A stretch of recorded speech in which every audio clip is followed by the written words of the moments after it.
With the Samsung Galaxy S3, Samsung is trying to put the smart back in smartphones in multiple ways, and we're going to give you a walkthrough of the device, starting with the design.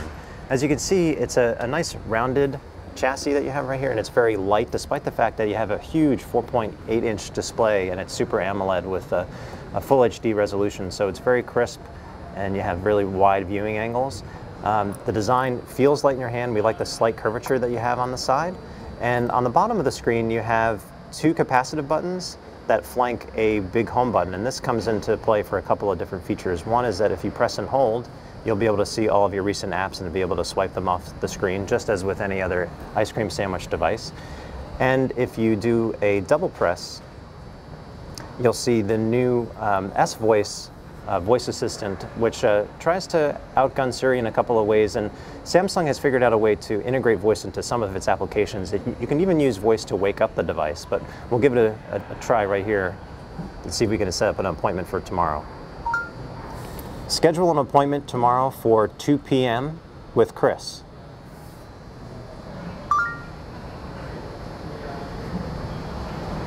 Sorry, but it looks like I don't have Chris's email address stored, so I am unable to send the invite. Okay, I'll try that again with something Here's your else. appointment. Should I save it to... Okay. Well, you can see here that we still have the appointment right here. Yes. So you were able to set up an appointment just by using your voice. I'll save this for you now.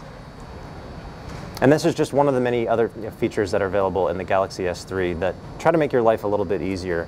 One of the other cool features that we like about the Galaxy S3 is that you can have this pop-up feature when it comes to video playback, and it's a sort of a hardcore way to multitask, but it's actually kind of fun. So let's say you're starting to play a video, you pop out the clip, and even as you go into other applications, you can continue viewing that video in a smaller window. So let's say you were texting with someone and you wanted to catch up on video episodes, you could still do that in the background. And you can move this around too. So if, let's say the keyboard popped up, you could move it up here, and then it works in landscape mode too. So that's a pretty neat feature to have.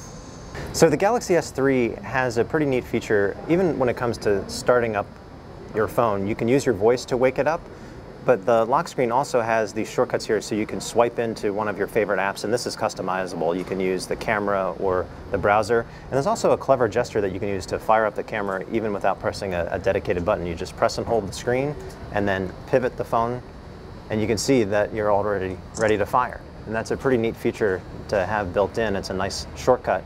From the lock screen, you can do a lot of other cool things too. So for example, you can change any one of these icons and swipe into your favorite applications. You can also turn the phone on its side while you're pressing and holding the screen to fire up the camera. So you don't even need a dedicated shutter button in order to unlock the camera, even when it's the screen is locked. So that's a pretty cool feature to have. And if you go back out to the home screen and we lock the phone again and press the power button, you'll see that down here, one of the other options that are available is a news ticker.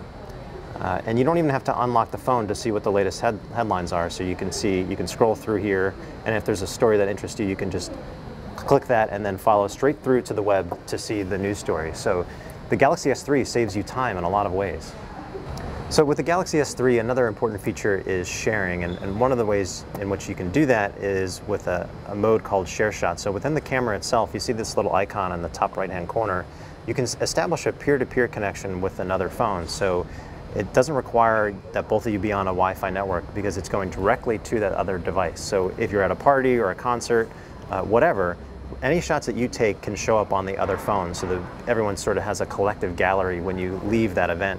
So if we go back into the gallery itself, you'll see that these are a few pictures that were just taken, and we can go in and then quickly cycle through them. And another feature that's available in the Galaxy S3 is that if you click on someone's photo, their face, you can add their name from your contacts, and then any other time that you go back in, the camera will automatically recognize that person's face, which makes it a lot easier to share those photos with Facebook because it's already tagged for you. So far we're pretty impressed with the Galaxy S3. It gives you a huge screen in a very lightweight design, and there's a lot of intelligent features that are built in that we think add up to a compelling user experience, and we look forward to seeing how the carriers customize this, and as well as the 4G LTE speeds that will be coming this summer. This is our quick look at the Galaxy S3. This is Mark Spoonauer with Laptop Magazine at CTIA Wireless 2012.